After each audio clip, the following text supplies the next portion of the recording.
Luke Combs to the O2. We're hearing your music here on the radio, on Chris Country, and different places. We don't know a great deal about you, so we want to ask one or two questions. I'm going to start, if that's okay. I think you were born and raised in Asheville, North Carolina. That's correct. I visited this place. It's like, I don't know, anybody here been to Asheville? It's near the Blue Ridge Parkway. And it's a very laid-back town. It's very arty, musical. Ex-hippies would love it, wouldn't they? Yep. Yeah, absolutely. So you were born and raised there. I think you were singing from a pretty early age. Yeah. And somebody told me you had sung at Carnegie Hall. Yeah, I did that in high school, actually. Yeah, that was cool, man. It was cool. So you were at the choir, but did you have a solo? I did. Yeah, I did. Yeah, I was in chorus, man, every day from 6th grade to when I graduated high school. So that was singing's always been a huge part of my life. Right, it sounds like sport and singing and music was a big part of growing up. Yeah. Would you mind just giving us a real, how it came to be here? You know, brief history? Yeah, so I was in college in Boone, North Carolina, which is Appalachian State University. Same college that Eric Church went to, and when I was there, my freshman year, a friend of mine introduced me to Eric's music, and I grew up listening to 90s country music, Brooks and Dunn, Clint Black, Vince Gill, that kind of stuff was my favorite. But once we moved from Charlotte to Asheville when I was 8, I kind of quit listening to country music just because I was kind of disenfranchised by it, and it was all about the beach, and I wasn't, we didn't have a lot of money growing up, so we didn't go to the beach, so I lived in the mountains, and for me it didn't have any correlation to my life at all. So once I heard Eric's music, I was kind of, it changed things for me as far as believing in country music again.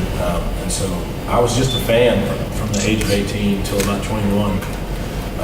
And I picked the guitar up that summer, the summer of my 21st birthday, and started playing from there, taught myself how to play, started writing songs because I didn't like playing everyone else's songs. And here I am, I turned 28 last week, so it wasn't that long ago. That's weird. Great, and your album, this one's for you, is out in the UK.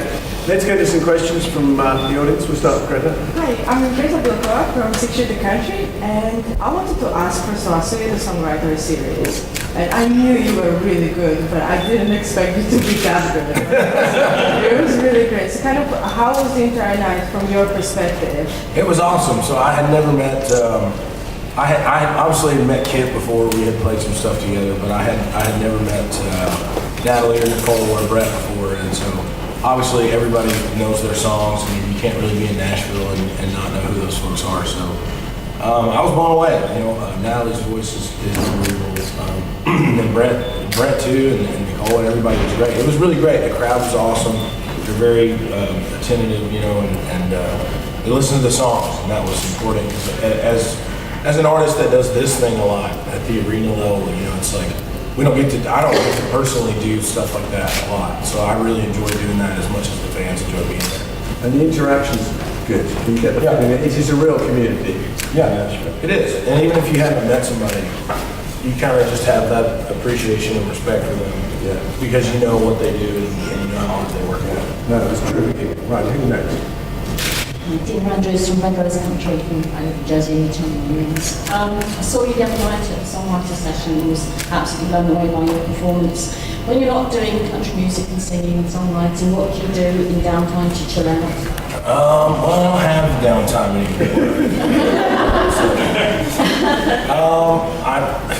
I like playing video games, as lame as that sounds. But when I'm not constantly going, I like to just sit on the couch, as crazy as that sounds. Playing video games, watching TV, hanging out with my girlfriend. That's kind of the extent of my free time, because I really don't have that much. So it's not like I have 5 days where I can go do something. It's like I'm at home for 8 hours, and that's kind of the most free time I'll get for a month or so. So I kind of just like to sit around and do nothing, You mentioned videos, but a lot of people have told me how much they like the video. Do you enjoy making videos yourself? Like your musical videos? Oh, yeah, man, I do. And Do you have input? yeah. And so the last video, the one number video, Yes. the twist at the end was kind of my idea. The whole thing was kind of my idea. But I'm lucky enough to have folks that can really execute that thing because I don't know anything about shooting a music video. Yeah, but it was the creative side. It was not like anybody else's. It's well worth checking out because essentially you had three very big records. It was Hurricane, When It Rains, It Pours, and One Number Away. It's really only started this year, hasn't it? Mm-hmm. Yeah, it started. It hit radio about 10 or 11 weeks ago, maybe 12. Yeah. But it's done really good. It'll be in the top 20 this week. It's fantastic. So it's going really fast for us. But that's been one of my favorite songs. I think it's the most different song on the record, sonically speaking. Yes. This lady here. Hiya, Hannah from Building R in Nashville. I know this one's view's only been out for a short while, but the songwriter show, you played a few new songs, and I wanted to know if that's going towards a new album. Oh, it could be. Yeah, I like to play my cards close to my chest, but I do have. I can tell you that in January I recorded 20 new songs in 7 days, all songs that I wrote, and so. As far as what our plans are with those, I couldn't say, but there will be new music coming out soon, I promise you. Because it's tricky. Back in the 1970s, I remember people like Noel Haggard making 3 albums in 1 year. Yeah. You know? Oh, yeah. Incredible. And these days, because it's radio seems to, I mean, your music, you can come to Nashville or wherever in America and hear one of your songs and then come back 6 months later and they're still playing it. Which is amazing. And it's like, it's just taken off after 6 months. Right. Still new at that point. At the back. Hi, Luke. I'm Margaret. I'm from UKCountryRadio.com. What's next for Luke? Oh well, we're going on tour with Jason Aldean this summer, which is going to be really awesome. We got the direct support slot, so that'll be sweet. We've been out on kind of my own tour these past 7 or 8 months. Whole tour's been sold out, which is awesome. We played rooms as small as 500 cap rooms to 8,000 seat small arenas. So it's been a really good tour for us. And the Aldean thing is going to be awesome, doing the sheds and amphitheaters. I'm really excited about that. We're doing the Brantley Gilbert Cruise in October, which is sold out, which will be very fun. I'm excited about doing that.